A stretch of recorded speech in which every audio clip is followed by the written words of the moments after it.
established, we can expect to improve the design of the prosthesis of a partially impaired human hand. The research results can be utilized in the design of the exoskeletons and also the upper limb rehabilitations. These are the references. Any queries and suggestions? Questions, please. आ जाओ जल्दी करो. Thank you. Thank you for the talk.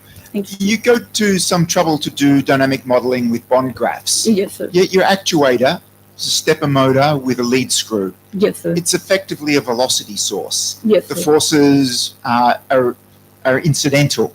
You're not controlling them directly. Yes, sir. So what does the bond graph formulation really give you? So the bond graph formulation is basically giving me a graphical model, and that I'm not actually, the control that I have performed is in the MATLAB and simulate environment. However, control the velocity is through the Icrai program where the input and state weighting networks Q and R. Basically, the bond graph setup does, now I have one mechanical finger and rest of the fingers are the natural fingers. The bond graph modeling technique helps me in the movement coordination. Like when we coordinate the natural finger with the mechanical finger in suppose Lagrangian environment, it is a bit difficult. We have to go through higher order equations. Bond graph gives me multiple nth order first order equation and first order equation. So therefore, it is easy to work in a bond graph. Measuring the forces exerted by the mechanical finger. I can exert as I have shown in Do you my have a force sensor or a torque sensor? feedback response of the compensator. This shows the force applied in the form of LQ control scheme. But do you have a force sensor? Now, actually, I'm not working on the hardware, this is just a simulation scheme. Okay, thank you. Thank you, sir. Any other question? Thanks for the talk. I just would like to ask, is there any element of disturbances you have included in your control scheme? Okay. Currently, I have not included any element of disturbance because, as you all know, LQR does not, we cannot, LQG we can consider some noise, but not in LQR. This is the work that I would perform in future by incorporating the disturbances and uncertainties, and I would go to H2, H infinity, and such controllers that are robust controller scheme. Thank you. Thank you. Thank you very much. As we are running out of time, so we'll not take other question. Let's give a big hand to her.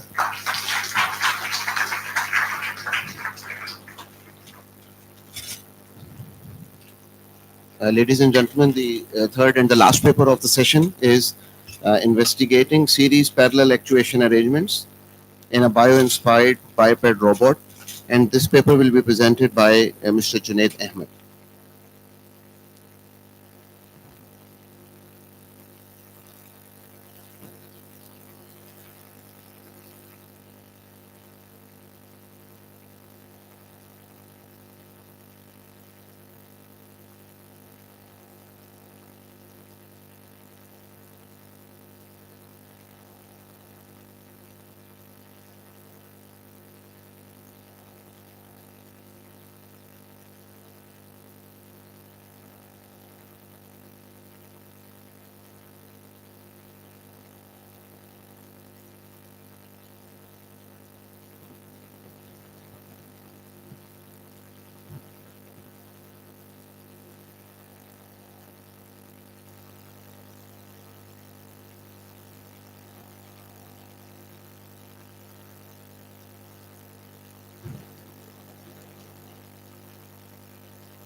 Are we good?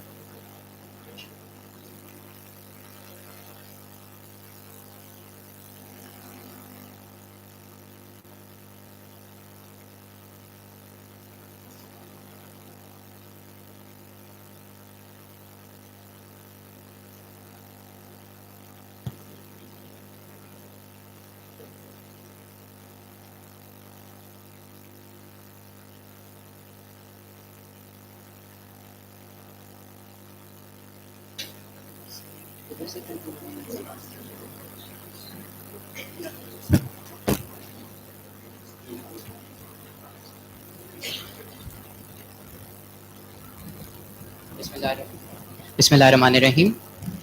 Esteemed guests, session chairs, ladies and gentlemen, Assalamu alaikum. My name is Junaid Ahmed and I'm a fresh graduate from the School of Mechanical and Manufacturing Engineering. And today I'll be presenting to you our investigations on series parallel actuation arrangement in a bioped bio-inspired robot. So here you can have a quick look at the contents of this presentation. We will first have a basic introduction, then we'll go into our design, and then we'll explore the series parallel elastic configuration of our robot. We'll introduce I'll introduce the experimental setup. We'll go over through the actual experiments, then the results and conclusion, and then future works. So, to introduce our topic, legged robots. So we know that robots locomote over a variety of terrains. These may be on ground, in the air, or underwater. What happens in the robots which locomote on ground, they are broadly classified as crawling robots, legged robots, and wheel robots. While legged robots are several times faster than crawling robots, they have several advantages over wheel robots as well, such as wherever there is a discontinuity in path, wherever just like in this case there is a difference in altitude. Wheel robots cannot commute on this kind of terrain, but legged robots can. So this gives the legged robots the advantage over the wheel robots. Then there are actuation strategies. Series elastic actuation is the kind of actuation strategy when the actuator and the elastic element are in series arrangement. So the shock is absorbed by the elastic element. It does not propagate fully to the actuator. But the elastic element deformation, for example, spring, is not completely dependent on the actuator actuation. In parallel elastic actuation, we see that the actuator and the elastic element are arranged in parallel in such a way that the deformation in the elastic element is directly dependent through a relation on the actuator actuation. So in this case, the actuator is prone to the shocks which an object may face, which the PEA arrangement may face. So we'll explore how we integrate it into our design in the upcoming slides. We studied different leg designs. The previous research, the Sugoi Nico leg, it incorporated parallel springs, so it actually had broken the parallelism between the thigh and the foot. So it made it closer to the natural feline species, and but it included gear-driven knee actuation. So what happens is that there is a gear train, so there is a lot of contact, thus introducing a lot of inertia, which the hip motor and the knee motor had to overcome. So what happens is that it requires a great power requirements. So this is the downside of Sugoi Nico leg. The Geist Cat robot was an under-actuated robot, so it is more energy efficient, but it is capable of fast running. But it has less degree of control because there are less control degree of freedoms. So it cannot run over different kinds of terrain, but it can run fastly on one or like specified terrains. The Cheetah Cub of MIT incorporated advanced spring-loaded pantograph. So this is a pantographic arrangement with parallel spring and diagonal spring, but it had tendon actuation in such a way that the knee angle can be actuated in one direction. When it came into contact with the ground, what happened was that the knee motor was disengaged as it was being actuated with the string and the string side. So what happens is that as the leg came into contact with the ground, the leg becomes completely under-actuated and we lose the control over leg. Coming on to our design. First of all, it was a by-inspiration from Felidae family, that is the family of cats. Our design goal was spring-loaded inverted pendulum. That is the template of running, which is template is any simple model of any mechanism. So our design goal, spring-loaded inverted pendulum. It is a template of running, and we see it.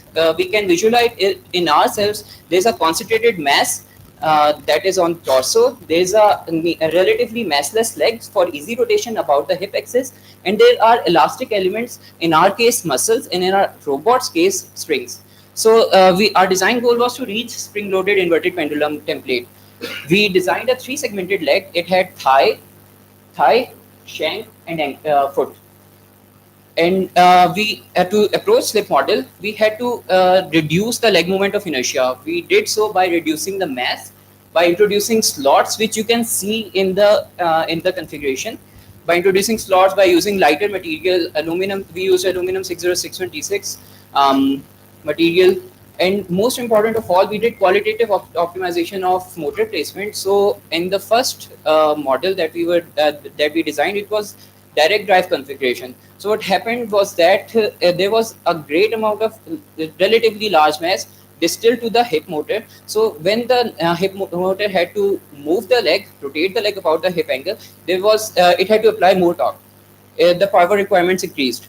So what we did was we moved the knee motor to above the torso, and actually replaced the direct drive configuration through our transmission system, which included two simple gears, and then belt and pulley system. In overall robot, we were controlling the hip angle and knee angle, and the ankle angle was passive. So it was an under-actuated robot. So we introduced some amount of energy efficiency in our robot in this perspective as well. This is the arrangement of our robot. So for in this, we have not included the transmission mechanism, but the KFE motor, that is the knee flexion extension motor, is at the knee joint. So we see that the deformation of diagonal spring is dependent on the angle of angle which KFE motor provides by the law of cosines. So, and if we keep the knee motor constant, if we keep the knee angle constant and we drop the robot, we see that the foot, as it will go down, the foot will rotate about the ankle angle. The parallel spring will extend, and in this way, the parallel spring will store energy, which will store elastic potential energy. And in this way, parallel spring, this arrangement acts as series elasticity. So this whole arrangement in combination is the series parallel elastic configuration of our robot. This was our experimental setup. So this was our robot. We restricted its pitch motion and yaw motion with the boom, so that it can only move in one direction, that is the hopping, the squatting, sorry. We introduced an ultrasonic sensor to measure the height, and robot was initially in its relaxed state, and we measured the angles of the hip angle and the knee angle at the motors, at their respective motors. After now we move on to experiments. So the first experiment was actuated spring compression. What we did in this experiment was that we gave a signal to knee motor to flex the knee angle by an amount of 40 degrees. And then we turned off the motor after some time. And what happened is that we can, in this graph, the x-axis show time and the y-axis show a knee angle in degrees. So we gave it, we gave the leg, the knee angle, the knee degree of freedom, an input of 40 degrees. And what happened was that after a delay by Arduino, which we introduced, the knee angle did not completely reach 40 degrees. It reached 30 degrees approximately. And then when we turned off the motor, it went. The springs were compressed, so they tried to relax themselves. So the height increased, and in this way, the knee angle, which reached the 30 degrees, tended to decrease, and it reached a 16.6 degree value, and it did not go further down. So we had a percentage angle restoration of 46% in this experiment.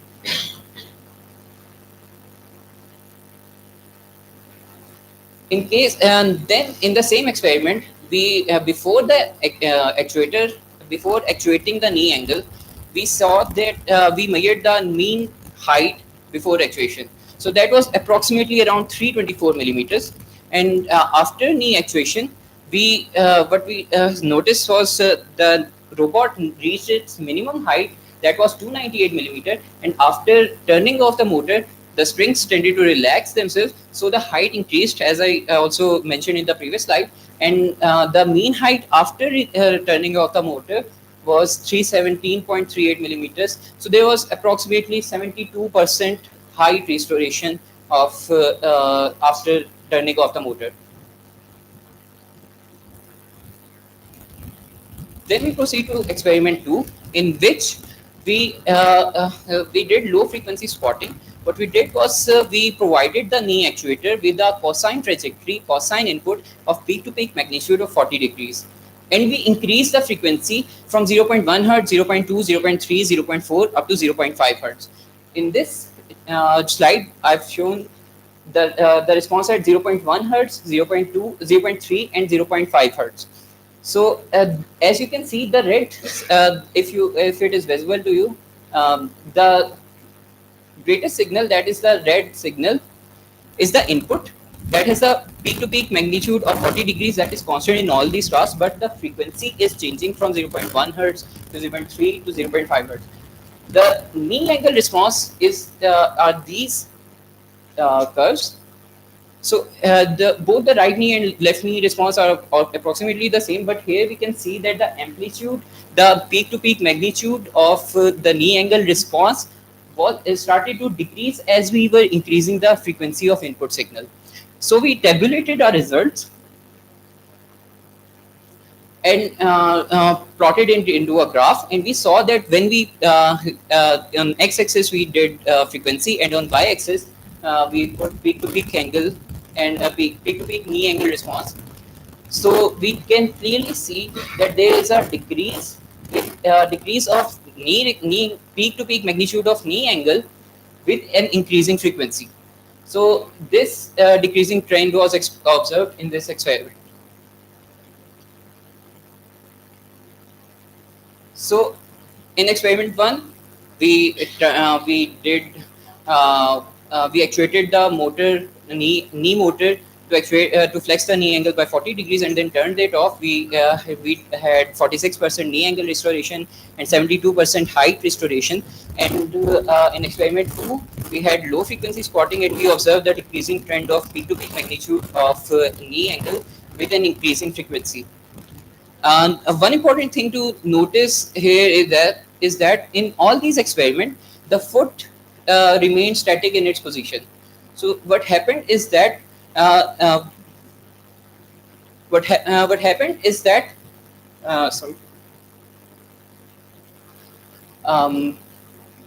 the foot remained static in its position, the parallelism between the thigh and the foot break as the height was decreasing and the thigh angle changed, and the initial parallelism that was in the robot broke, and which is actually a characteristic of the feline species in the later part of their stance phase. So in this way, both the parallel spring and diagonal spring were actuated, deformed, and in this way they both stored elastic potential energy, and in this way they both, in the series parallel elastic actuation arrangement, they both contributed towards the energetics of the spotting. So to conclude, as I have already said, the SPEA system, series parallel elastic arrangement, contributed towards the energetics of the motion, and this is also our desired behavior as in the Faraday family. I've given the reference in the slide below. And another thing is that the third spring-loaded segment, that was the foot, also played an important part as it broke the parallelism, and it also had an under-actuated degree of freedom. So our design had 3 degrees of freedom, and it was more closer to the natural model of the Faraday family. There are many research areas which we can explore in the future works of this work that we have done. We can explore different transmission mechanisms. We can introduce a roll angle by introducing a roll motor for stability. and we can introduce a compliant spine. And we can basically extend the biped to quadruped, or we can install a compliant spine for greater maneuverability over different kinds of terrains, and we can introduce an engaged disengaged spring at the knee angle, which is also a very interesting aspect of the design.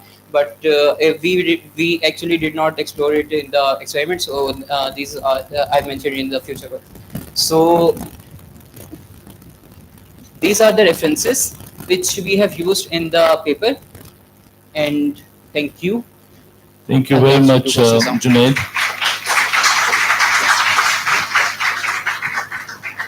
Junaid mentioned Geist cat robot. So, is it from your lab, sir, or My name is your? Okay. high speed, reaches about 40 kilometers per hour. Those very high speed cat robot, it reaches speed of 46 kilometers per hour. Yeah, I'd like to ask you that you use parallel actuator. Sorry. You used parallel actuator. Yes. Is it torque source or velocity source, position source? It is torque source. Torque source. Yes. Okay. Okay. So So then the spring is basically working as to compensate the gravity in neutral point. Sorry. There is a spring is used to produce kind of neutral torque for overcome gravity. Yes. Okay. Basically, the spring store the elastic potential energy, and it tends to release it, thus aiding the restoration of height. So Okay. it is actually against the gravity. So the robot has to achieve its previous height. So it is not expected to stay down. Okay, I wonder when the spring is restoring, the energy should go to the motor, and motor back EMF Yes. would consume some energy. So you have to do some energy harvest. Yes, that is an interesting thing. Now we are controlling both the hip angle and the knee angle. So when the height will be increasing, we can keep, when the height is decreasing, we can keep the knee angle constant while allowing the ankle angle to change. So the leg can stabilize itself, and also since the knee angle is not changing, so knee actuator is not experiencing any back EMF or any kind of shock until there is some kind of slip in the kind of which will change that. So in this way, there will be no back EMF. We can take one question from the audience.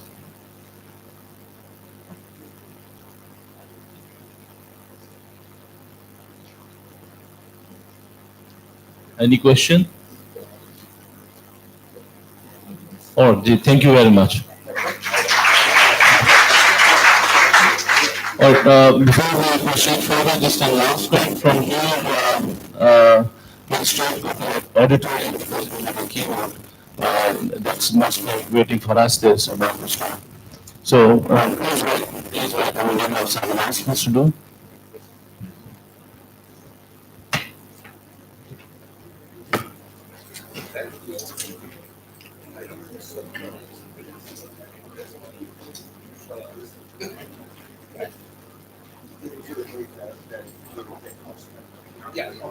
I would now call upon stage Professor Peter Cork to present cues to our respected chairs.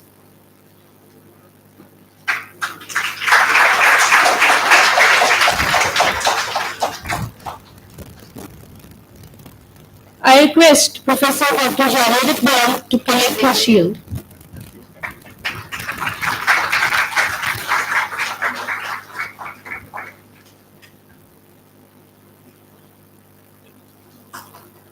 Now I request Professor Brigadier Dr. Nasser Rashid to collect his shield.